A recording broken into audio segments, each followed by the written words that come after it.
వస్తే మన ఇంట్లోనే బిర్యానీ చేసేస్తే పిల్లలు బయటన కొనేసిమ్మని అడగరండి. చాలా బాగా టేస్ట్ వస్తుంది. చూడండి ఒక్కొక్క రైస్ కూడా ఎంత సెపరేట్గా ఉందో. ఇలా ఉంటేనే బిర్యానీ బాగుంటుందండి.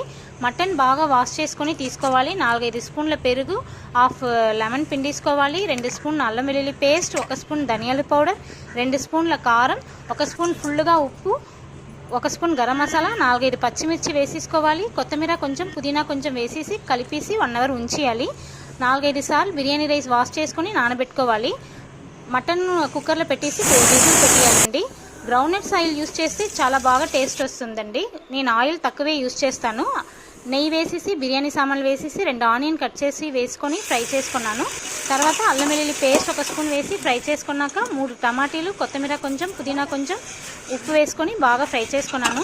ఉడకపెట్టిన మటన్ ముక్కలు వేసేసుకున్నాను. 1 గ్లాస్కి 1.5 గ్లాస్ వాటర్ వేసాను. వాటర్ బాయిల్ అయ్యాక బిర్యానీ రైస్ వేసేసాను. తర్వాత అంతే